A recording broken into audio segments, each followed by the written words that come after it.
Al-Maidah Surat Ali Imran ayat 110. A'udzu billahi minasy syaithanir rajim. A'udzu billahi minasy syaithanir rajim. Bismillahirrahmanirrahim.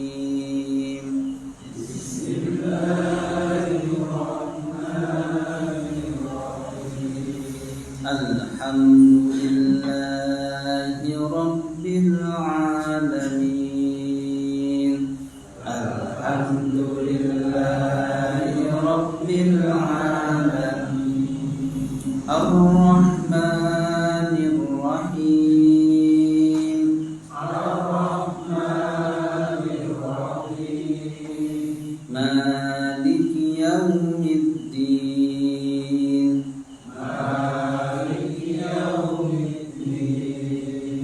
Iyyaka na'budu wa iyyaka nasta'in. Iyyaka na'budu wa iyyaka nasta'in. Ihdinas siratal mustaqim. Ihdinas siratal mustaqim. Siratal ladzina an'amta 'alaihim. Siratal ladzina an'amta 'alaihim. Ghairil maghdubi 'alaihim waladdallin. Ghairil maghdubi 'alaihim waladdallin.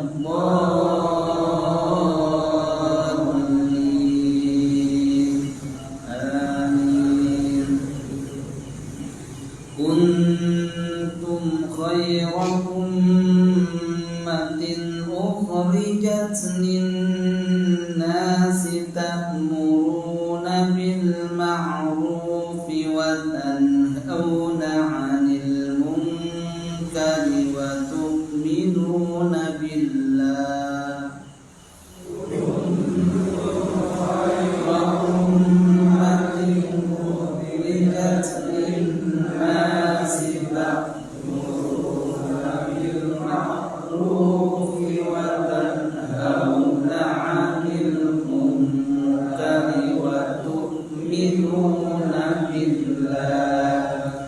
Walau amana ahlul kitab lakana khairan lahum. Kitab lakana khairan lahum. Minhumul mu'minuna wa aktsaruhumul fasiqun.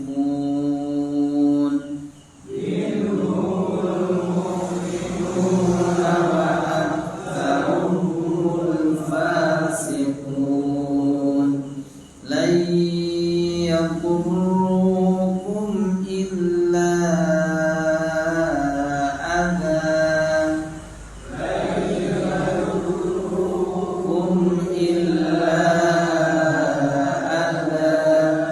Wa in yuqatilukum yuwallukumul adbara thumma la yunsarun. Wa in yuqatilukum yuwallukumul adbara thumma la yunsarun. Duribat 'alaihimudh dhillatu aynama tuqifu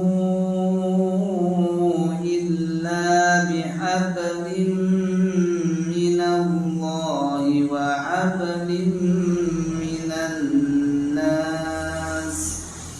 Duribat 'alaihimudh dhillatu aynama tuqifu illa bihablin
يقتلون الأنبياء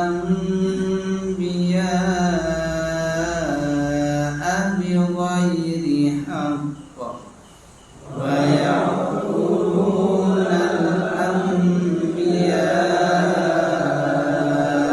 بغير حق ذلك بما عصوا وكانوا يعتدون ذلك بما عصوا وكانوا يعتدون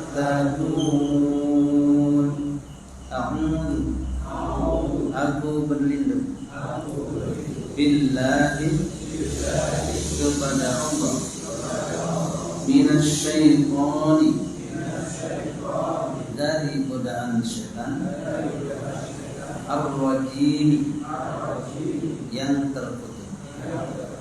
Kuntum kalian adalah khaira ummatin sebaik-baik umat ukhrijat yang dikeluarkan linnasi untuk manusia ta'muruna kalian menyuruh bil ma'ruf kepada yang ma'ruf wa tanhauna dan kalian mencegah anil munkari terhadap perkara mungkar wa tu'minuna billahi dan kalian beriman kepada Allah walau aman sekiranya beriman ahlul kitabi ahli kitab lakana pastilah dia khairan lahum lebih baik dari mereka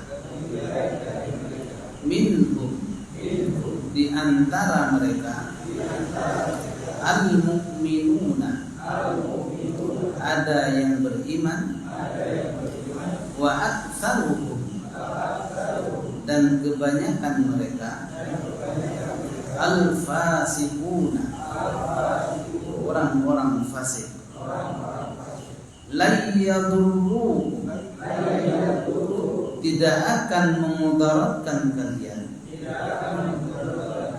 illa kecuali ada dia mengganggu kalian wa yuqatilukum dan jika mereka berperang dengan kalian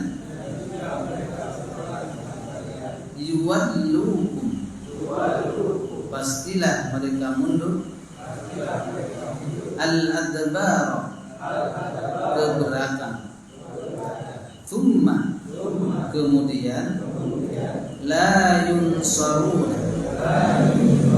mereka tidak ditolong duribat meliputi alaihim atas mereka ad-dillatu kehinaan ainama fuqifu di mana saja mereka berada illa kecuali bihablim minallahi berpegang teguh kepada agama Allah wa hablim minan nasi dan berpegang teguh dengan tali manusia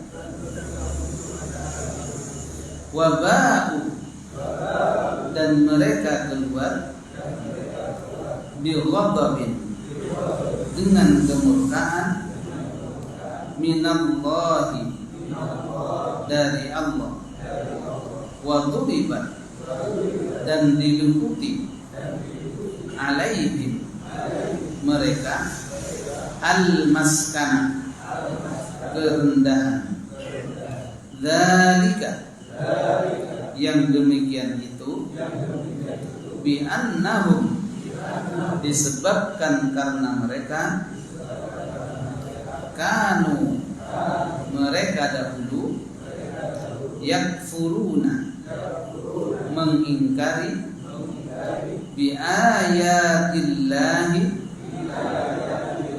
ayat-ayat Allah wa yaqtuluna dan mereka membunuh al-anbiya para nabi mereka bi ghairi haqqin tanpa hak. Zalika yang demikian itu bima disebabkan karena asal mereka maksiat wa kanu ya'taduna dan mereka melampaui batas. Alhamdulillahirabbil alamin. Wassalatu wassalamu ala Rasulillah wa ala alihi wa ashabihi ajma'in. Bapak dan Ibu sekalian, jamaah salat Isya dan kemudian pertama kita panjatkan kepada Allah dan syukur kepadanya. Salawat dan salam kita aturkan kepada junjungan Nabi kita Muhammad sallallahu alaihi wasallam. Pertemuan yang lalu kita telah membahas bagaimana Allah memperingatkan lagi kepada kita melalui ayat yauma tabyaddu wujuhum wa taswaddu wujuh, di mana nanti manusia itu akan ada dua ciri. Yang pertama adalah putih, yang kedua adalah hitam. Jadi di dunia hitam belum tentu nanti juga hitam juga. Tapi kadang-kadang di dunia hitam, di akhirat hitam banyak juga nanti. Tergantung amal saleh dan perbuatan mereka. Berarti itu menggambarkan bahwasanya itu adalah merupakan kebenaran yang akan terjadi kepada diri kita. Jadi sebanyak banyak kita membaca Al-Quran dan kemudian membaca apa yang terkandung di dalamnya, semakin banyak kita mengetahui hal-hal yang gaib yang mungkin akan terjadi pada kita nanti di yaumul akhir. Di antaranya adalah ternyata manusia nantinya itu tidak usah, dan itu sudah bukti langsung bahwa mukanya dengan semua anggota tubuhnya menjadi putih, dan putihnya bukan putih biasa, tapi putih yang cakep gitu. Bukan putih kayak apa? Ada putih tapi rapi kan. Begitu juga hitamnya. Hitamnya hitam legam, bukan hitam manis gitu orang. Kalau hitam manis kan lumayan. Hitam gosong. Alhamdulillah. Nah, kemudian setelah itulah Allah Subhanahu wa taala menjelaskan lagi kepada kita agar supaya kita itu menjadi orang-orang terbaik. Akan terjadi apa syarat-syarat dari mereka yang akan terjadi. Jadi ada syaratnya. Kapan kita menjadi orang terbaik dan kapan tidak. Maka Allah berfirman, kuntum khaira ummatin ukhrijat lin-nasi ta'muruna bil ma'rufi wa tanhauna 'anil munkari wa tu'minuna billah. Kalian adalah sebaik-baik umat yang dikeluarkan oleh Allah Subhanahu wa taala untuk memberikan manfaat kepada manusia, yang mana memerintahkan kepada ma'ruf dan mencegah kepada munkar dan beriman kepada Allah. Walau amana ahlul kitab lakana khairan lakum. Sekiranya orang-orang ahli kitab itu mereka beriman, maka pastilah lebih baik keadaannya daripada sekarang ini. Minhumul mu'minuna wa aktsaruhumul fasiqun. Tapi kenyataannya sebagian dari mereka ada yang beriman, tapi kebanyakan dari mereka adalah orang yang fasik.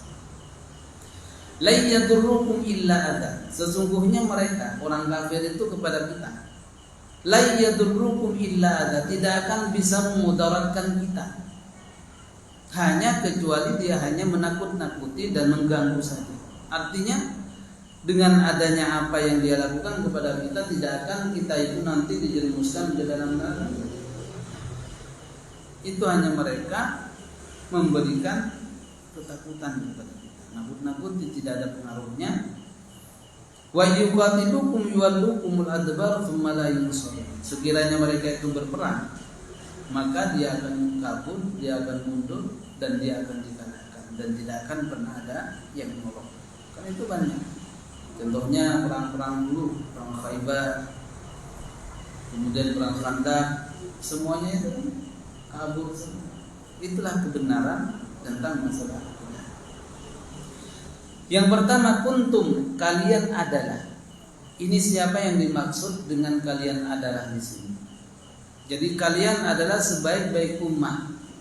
Apakah kalian yang dimaksud apa?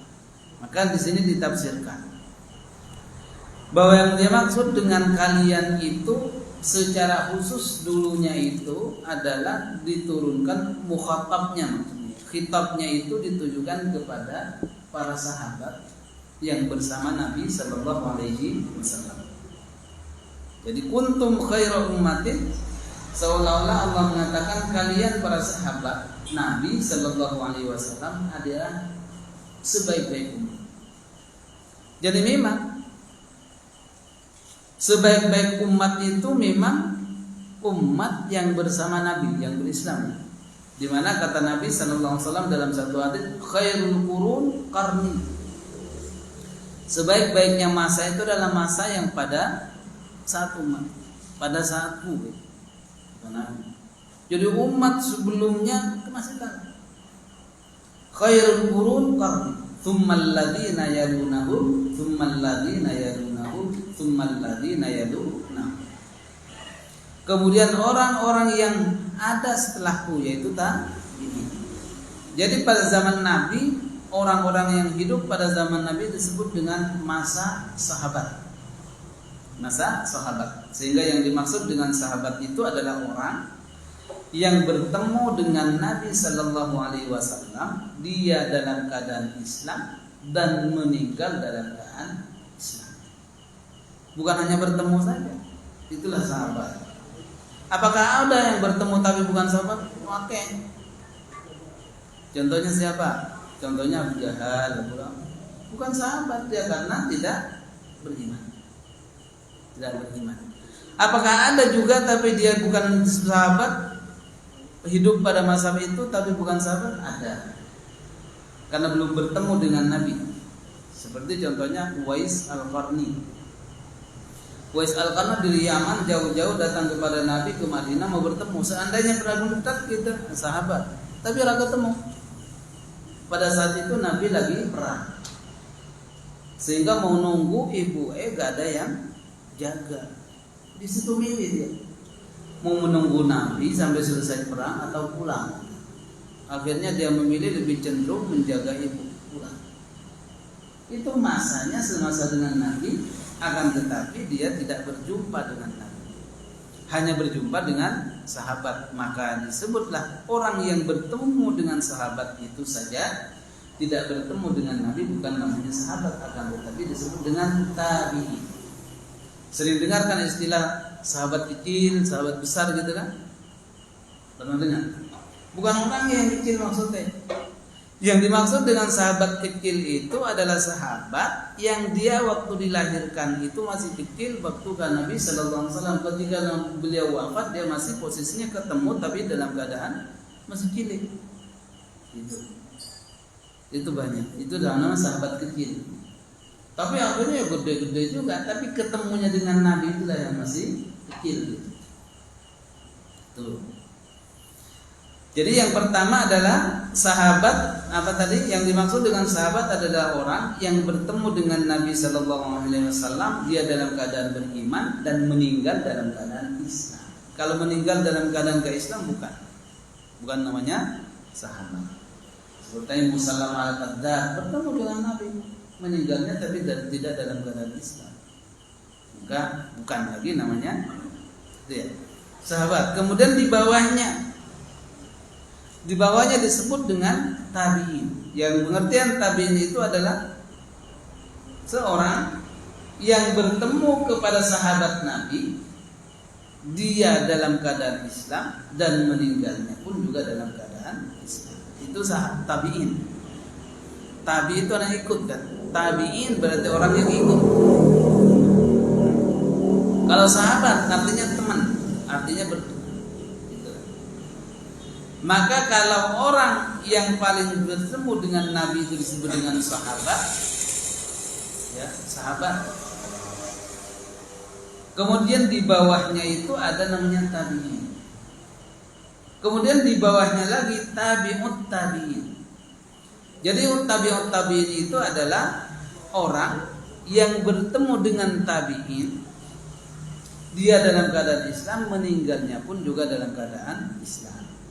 Seperti contohnya Hasan Al-Basri, kemudian juga termasuk bawahnya itu adalah Imam Malik, ke bawah itu termasuk tabi'ut tabi'in. Makanya, nah 3 kurun inilah, kurun sahabat, kurun tabi'in, kurun tabi'ut tabi'in, ini adalah disebut dengan salaf namanya. Salaf. Jadi orang yang dimaksud dengan orang salaf itu yang ini 3 generasi. Yang setelahnya itulah disebut dengan khalaf. Khalaf. Terbelakang. Jadi kalau orang mengaku dirinya salaf, itulah dia. Yang pegang teguh dengan kepada yang 3 ini. Khairul qurun qarni tsummal ladzina yalunahum tsummal ladzina yalunahum. 3 kali Nabi kan mengatakan khairul qurun qarni. Sebaik-baiknya masa itu adalah masa padaku, itu sahabat. Tsummal ladzina yalunahum. Kemudian orang yang jatuh setelahku. Tsummal ladzina yalunahum. Kemudian orang yang setelahnya mereka. Maka itulah kurun namanya. Jadi kurun. Maka itulah disebut dengan tabi'in, dan itu semuanya itu disebut dengan salaf, orang yang awal. Karena tehnya udah ada, pray. Monggo bismillahirrahmanirrahim.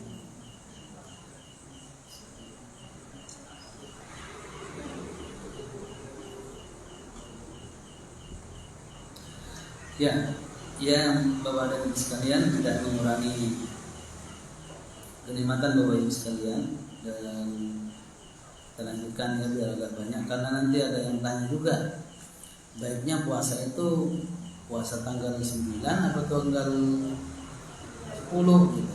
Ya tanggal 9 Dzulhijjah. Ya kan? Harinya empuk. Nah, nanti kita bahas. Tantangan ustaz itu baru kelihatan ustaznya nih ono masalah kayak gini. Ini pas lancar-lancarnya udah ketok gitu kan. Nah, gitu. Bagaimana menyikapinya, di situlah ditemu dia.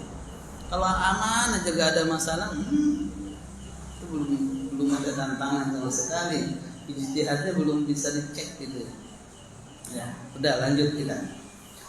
Jadi itu kata Allah Subhanahu wa taala, kuntum khaira ummatin. Kalian adalah umat terbaik. Artinya yang dimaksud ini adalah para sahabat. Kemudian mufassir meluaskan, yang dimaksud dengan kalian adalah umat terbaik itu adalah umat Nabi Muhammad sallallahu alaihi wasallam keseluruhan, dengan mempunyai beberapa kriteria yang akan disebutkan. Jadi kita bisa menjadi umat terbaik kalau melakukan 3 hal. Sebagaimana sahabat yang telah melakukan 3 hal. Dan inilah yang membedakan antara orang Islam dengan orang Yahudi. Apa kata Allah melanjutkan?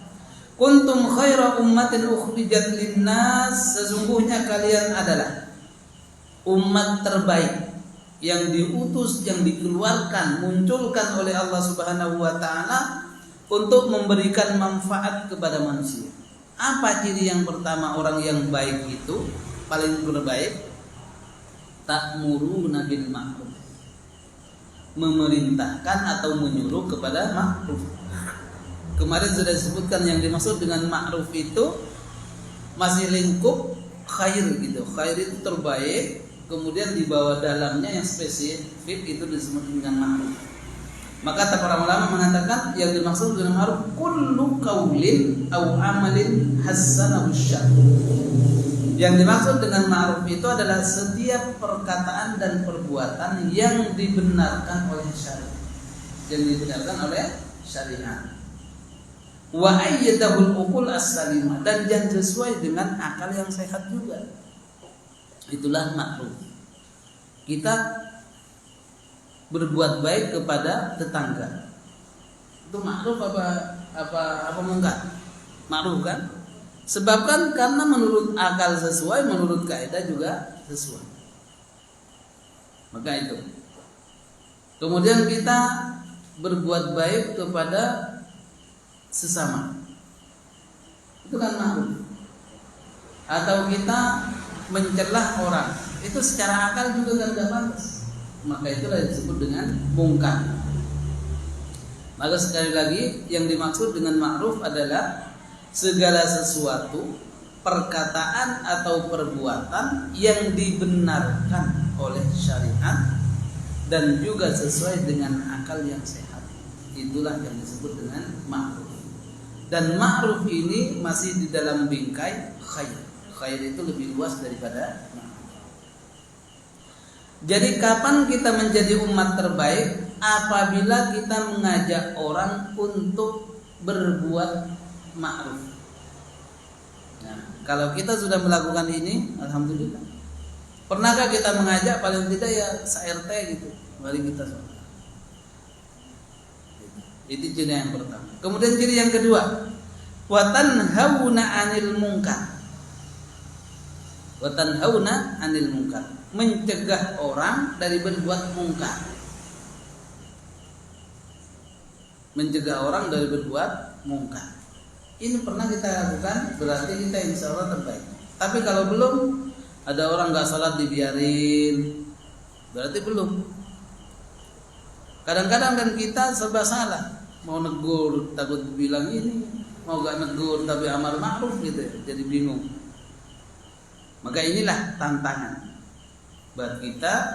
Akan tetapi sebaiknya yang semacam inilah yang pertama kali yang perlu kita tanamkan juga keluarga, adik, kakak, gitu ya. Walaupun lebih berat. Kadang-kadang kalau adiknya yang ngajar, koyo cilian yang ngono, kadang-kadang gitu kan, itu berat.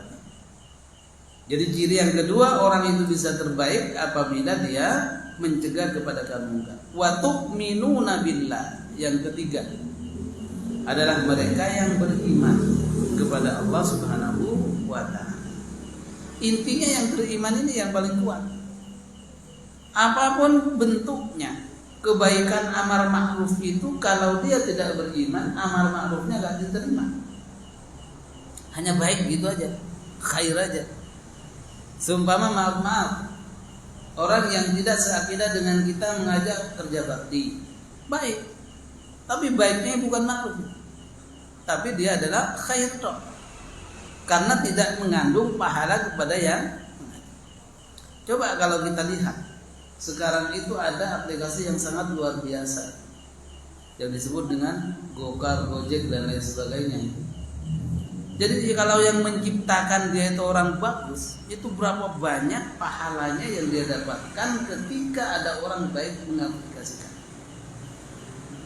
Jadi itu memudahkan senang sekali. Walaupun ada juga yang ketipu ya, no. Tapi yang paling kita gambarkan itu hujan-hujan kita gak sempat beli bakso, tiba-tiba tinggal teko gitu kan. Itu kan memudahkan. Itu berapa banyak aplikasi. Kalau dulu yang digunakan lampu, tapi karena yang membuat lampu punya ide lampu itu adalah orang bukan Islam, akhirnya sebanyak apapun tidak bernilai di hadapan Allah Subhanahu wa ta'ala. Di hadapan manusia boleh menjadi baik. Nah, itulah perbedaan antara khair dan ma'ruf. Itu ya. Maka Bapak dan Ibu sekalian rahimakumullah, yang paling inti di sini yang menjadi penopang dua-duanya itu adalah tu'minuna billah, yang beriman kepada Allah Subhanahu wa ta'ala. Jadi orang berbuat baik kalau dia tidak beriman hanya baik saja. Baik dilihat, akan tetapi Allah tidak meninggalkan. Bahkan kalau di dalam Al-Qur'an, kalau kita dibaiki oleh orang yang beda akidah, itu dia karena disebut dengan wa makaru wa makaru. Paling ada maunya atau macam-macam. Itu karena dia tidak. Maka yang paling berat dua hal, akan tetapi yang paling berat kepada diri kita adalah bagaimana menguatkan keimanan. Kalau kita sudah melakukan tiga hal ini menurut Al-Quran, tafsir mengatakan bahwa itulah terbaik. Jadi bukan hanya para sahabat yang hidup bersama Nabi juga, akan tetapi dia juga orang-orang yang setelahnya akan menjadi umat terbaik kalau dia suka menguatkan.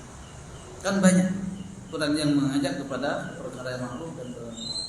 Jangan kira di dunia ini semua orang sudah mendapatkan informasi Islam, belum. Ternyata masih ada di pelosok-pelosok yang tidak ngerti, gitu kan? Maka inilah yang perlu kita. Ya kalau mungkin kalau di Jogja dan sekitarnya, insya Allah udah kena. Syahadat itu ada dua, syahadu la ilaha illallah, syahadu Muhammad. Coba ke pelosok sana, ke Papua Nugini kan, pernah kenal syahadat itu apa? Gorengan atau apa katanya? Kan agak kenal.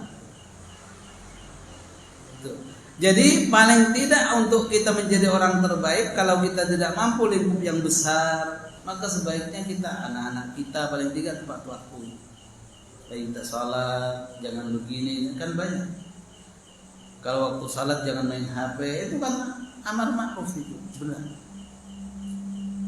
Kalau pas lagi Kalau pas lagi jalan jangan sampai lihat HP. Kadang-kadang maaf gojek gitu di jalan ambil gini. Itu bahaya kepada dirinya dan bahaya kepada orang juga. Masa ambil gini? Itu gak ma'ruf itu. Itu naudzubillah. Maka sebaiknya kalau di jalan kita ya lempeng aja. Kalau kita mau lihat minggir. Itu tidak. Itu kan juga Islam yang ngatur agar supaya kita itu menempatkan sesuatu dengan baik. Kemudian Allah berfirman, "Walau amana ahlul kitab lakana khairan lahum." Sekiranya mereka ahli kitab itu beriman, maka dia sungguh baik. Akan tetapi mereka itu sebenarnya, kalau seandainya mereka itu tidak tidak iri dengkinya tidak melampaui batas, maka pastilah dia akan menerima adanya Al-Quran dan Nabi Muhammad SAW. Jadi mereka gak terimanya dua ini, gak nerima Al-Quran sebagai kitab, gak nerima Nabi Muhammad sebagai.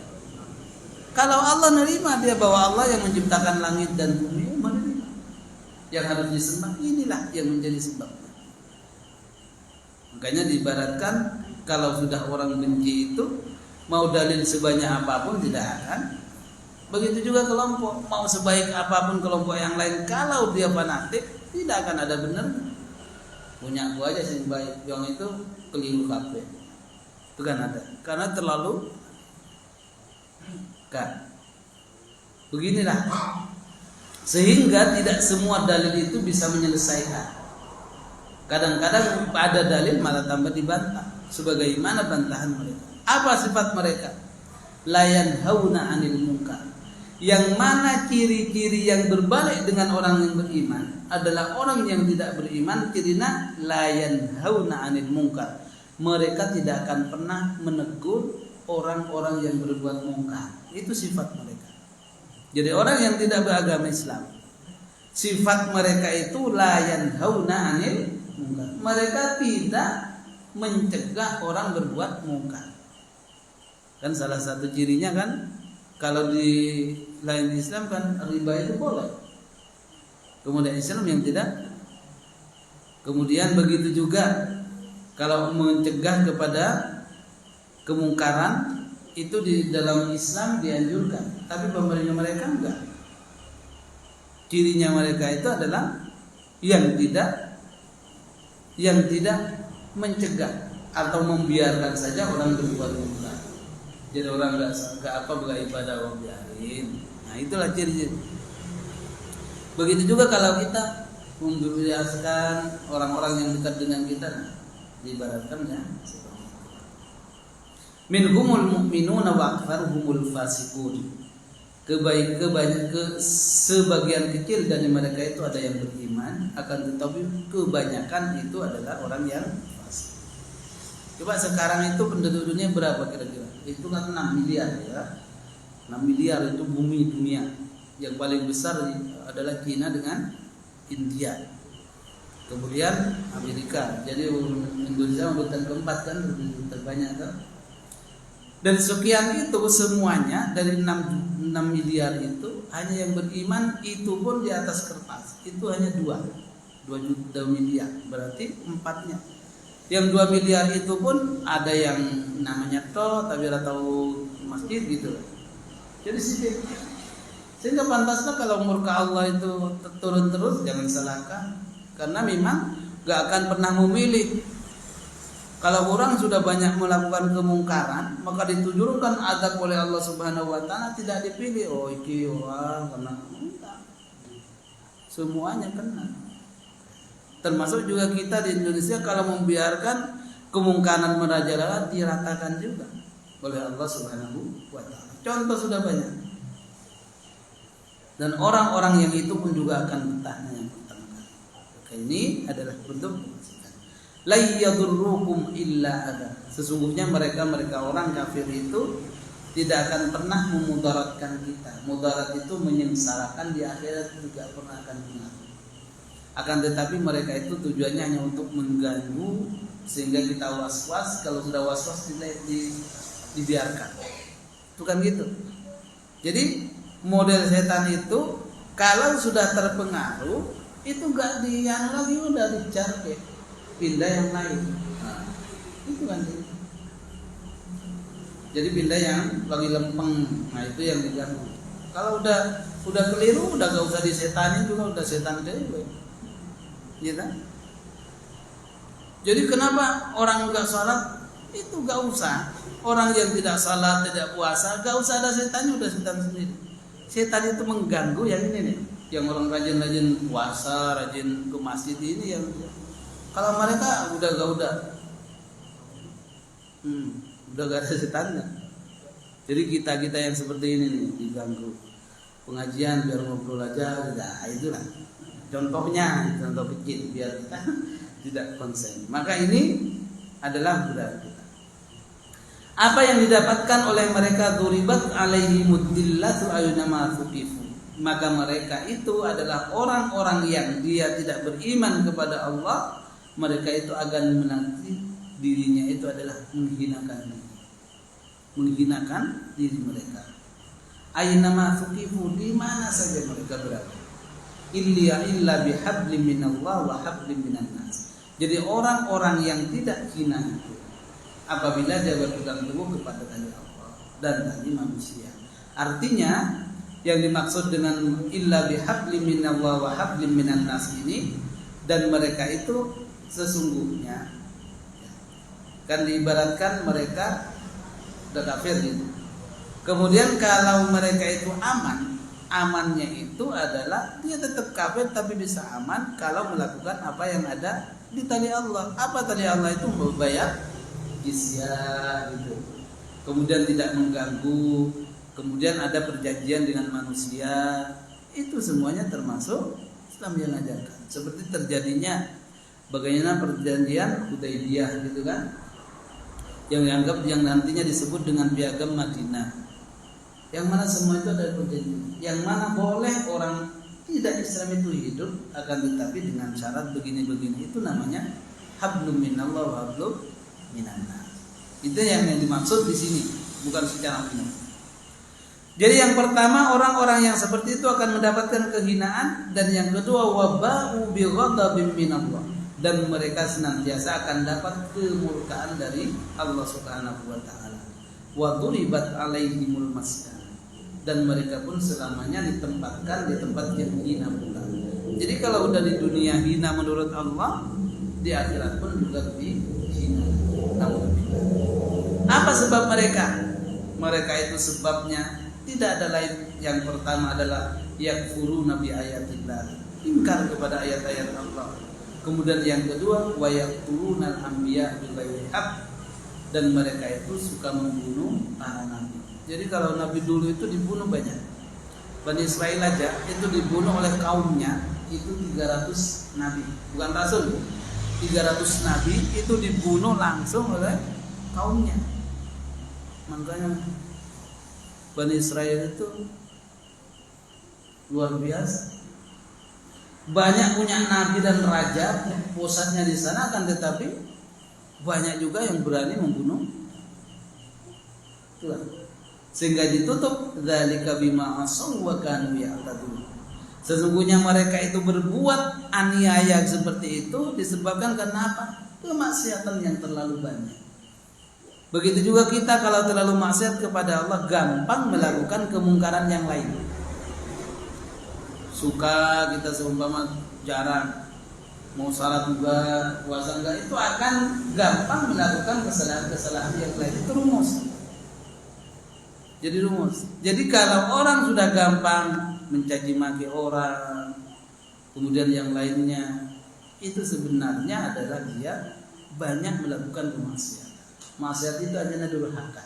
Durhaka itu artinya berarti meninggalkan apa yang Allah perintahkan, lalu menjauhi juga apa yang Allah suruh tetapkan dirinya. Itulah yang sering kita. Maka Bapak dan Ibu sekalian rahimahullah, gambaran orang itu sebenarnya adalah bagaimana perilaku ketika kita melakukan kebaikan, kewajiban sudah baik, insya Allah dampaknya pun juga akan baik. Ini tentang masalah tafsir. Sudah selesai, tafsirnya sudah selesai. Jadi intinya itu, bahwasanya kita bisa menjadi umat terbaik kalau ada 3.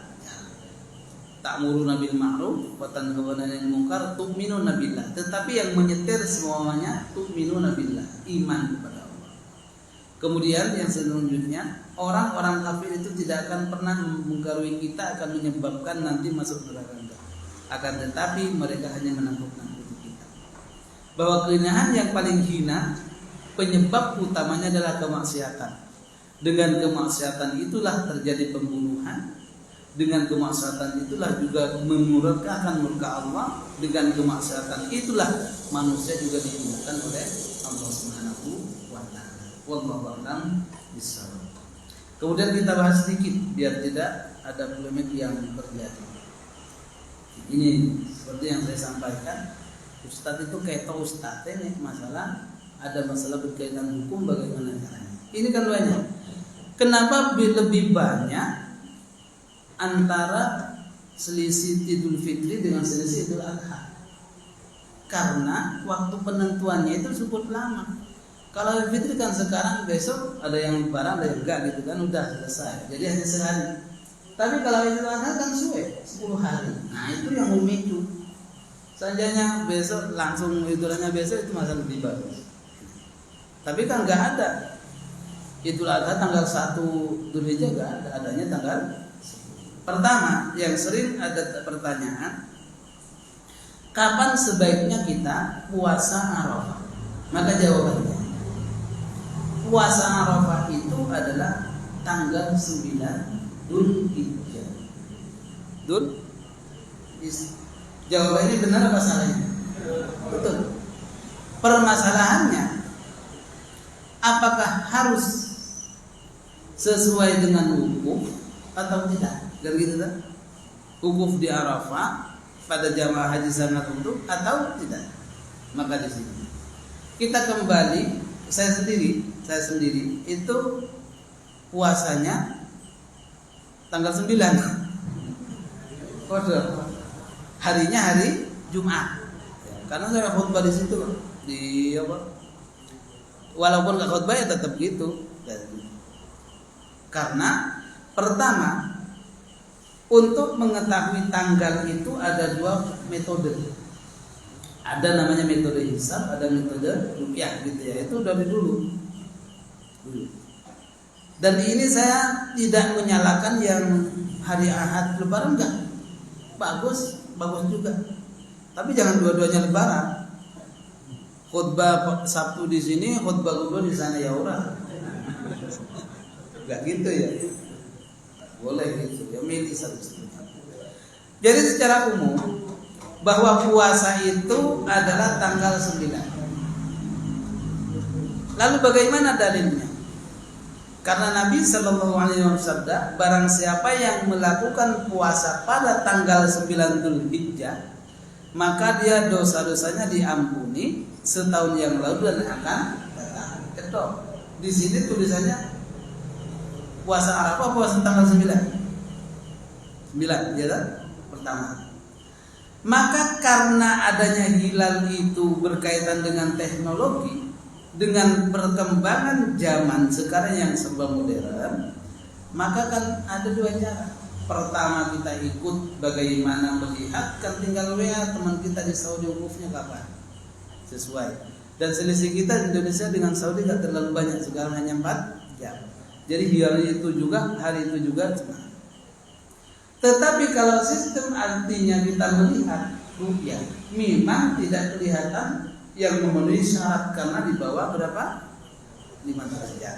Maka oleh sebab itu yang mengambil semuanya itu tidak ada masalah buat saya, karena sesuai dengan teori yang ada, baik secara hadis ataupun secara kecanggihan teknologi yang ada. Tetapi yang hari Senin yang keliru, seumpama ada.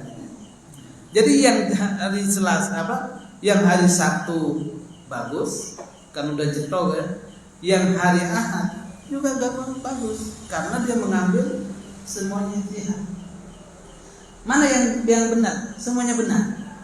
Semuanya benar. Jadi artinya puasa Arafah itu tidak harus pada wukuf di Arafah. Hanya saja kita ketahui kalau tanggal 9 itu adanya wukuf di Arafah. Tetapi di zaman dulu tahun 90-an gak ada yang tentang ini. Kenapa? Belum ada teknologi yang canggih. Pokoknya ikut apa kata pemerintah sekian, ya udah, karena kan teknologi seperti ini nggak bisa didengar sampai sekarang. Maka oleh sebab itu, monggo Bapak Ibu sekalian milih yang mana, monggo. Mau yang ngambil ini, tapi jangan sampai dua-duanya. Kalau kita sengaja, seumpama saya itu yakin sesuai dengan apa yang saya yakini bahwa ada Sabtu itu Lebaran, kemudian Jumat itu puasa Arafah, puasa tanggal 9. Kemudian dia sengaja puasa pada tanggal 10-nya, maka gak boleh karena dia termasuk hari haram. Nah gitu ya. Jadi gambarannya gini, kita mau Lebaran hari Sabtu, gitu? Kemudian kita puasa tanggal 9-nya berarti hari Jumat. Tapi karena ikut yang ini, besok puasa lagi, padahal dia sudah jelas harusnya Lebaran. Itu yang gak boleh.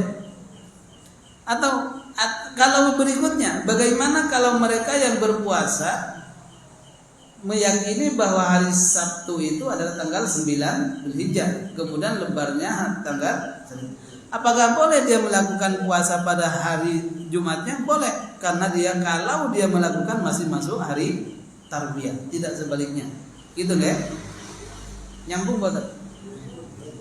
Jadi kalau sebelumnya itu malah boleh, karena dia masih paling enggaknya dia adalah hari Tarbiyah kan tanggal 8. Itu masih dianjurkan.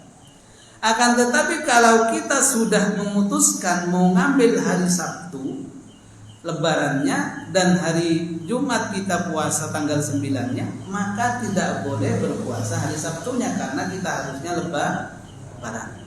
Gitu. Seperti contoh kecilnya saya ini kan insya Allah Lebarannya hari Sabtu. Jelas ini. Kemudian saya udah jelas seperti itu, tapi hari Sabtunya malah puasa, nggak boleh, karena sudah menentukan bahwa tanggal 10 itu adalah hari Sabtu, dan hari Sabtu itu adalah hari yang diharamkan bagi yang dia melakukan Lebaran untuk melakukan puasa, gitu kan? Jadi puasa yang haram apa diantaranya? Satu, puasa Idul Fitri, kemudian puasa Idul Adha, kemudian ayam tasyrik itu 11, 12, dan 13 itu termasuk ayamun tasyrik. Jadi gitu. Kesimpulannya Bapak dan Ibu sekalian rahimakumullah, secara hukum fikih itu kan fikih yang membahas, bukan akidah. Maka dua-duanya boleh. Mau yang ambil yang mana boleh. Tetapi jangan sampai bertengkar gitu aja. Udah biarkan. Ini ada dalilnya dan ini juga ada dalilnya. Jadi jangan sampai terlalu meluas. Sampai-sampai banyak, tidak usah. Itu adalah ya, gitu ya. Zaman 90 nggak terjadi seperti ini. Karena tidak ada teknologi yang canggih untuk mengetahui yang sangat dunia sini. Akan tetapi sekali lagi Nabi Shallallahu Alaihi Wasallam wukuf di Arafah itu hanya sekali. Sementara melakukan ibadah puasa tanggal 9 sebelum beliau wukuf sudah melakukan puasa tanggal 9. Gitu betul. Iya tak? Jadi Nabi Shallallahu Alaihi Wasallam wukuf di Arafahnya sekali, pada tahun ke-10 Hijriah. Padahal sebelum beliau wukuf, tahun-tahun sebelumnya beliau sudah melakukan puasa yang disebut dengan puasa tanggal 9 dulu. Kan berarti kan nyambung ya? Jadi nggak ada. Ada yang ganjil? Oh enggak. Kalau saya kan yakinnya pada sebulan, tapi kan di kampung saya ini masakan dulu katanya itu hari Ahad. Nggih. Pripun jenengan? Jadi kalau jenengan begitu terus pilihannya memang pada hari Jumat puasanya, maka puasa di hari Jumat. Ya. Lalu kemudian Sabtunya itu ikut nggak jadi imam tuh hari Ahad. Nah kalau ganti imam, maka kalau jadi imam jelas-jelasan juga kita melakukan, karena banyak masjid sekarang itu kan di-booking duluan ustadznya. Ternyata keliru, aku ikut anu je katanya. Piye dibatalke ya gitu kan. Nah itu cari yang lain karena berbeda. Ini sebenarnya udah dibahas akan terjadi seperti ini ketika penentuan satu dulu, yaitu satu Syawal dulu itu udah akan terjadi seperti ini. Karena memang nyambung kan. Jadi gitu ya Pak ya. Jadi jenengan kalau mengambil Sabtu berarti Jumatnya puasa, Sabtunya ikut di tetangga yang melakukan salat Idul Fitri. Tapi jangan buru-buru di sana. Oh aku gue sudah orang usah, kita aja keluarga gitu ya. Begitu. Salah gitu kan? Nah ini tantangan Ustaz itu gitu tiap tahun. Jadi kayak gitu. Biar bagaimana bunyinya gitu. Di kampung juga begitu. Mungkin ini dulu yang dapat saya sampaikan. Mudah-mudahan masalah ada terus dengan kita banyak belajar dengan seperti itu. Jadi sering membuka referensi yang ada. Mudah-mudahan bermanfaat. Mari kita akhiri, kita tutup dengan sama-sama membaca doa kafaratul majlis. Subhanallahumma wa bihamdika asyhadu an la ilaha illa anta astaghfiruka wa atubu ilaik. Wassalamualaikum warahmatullahi wabarakatuh.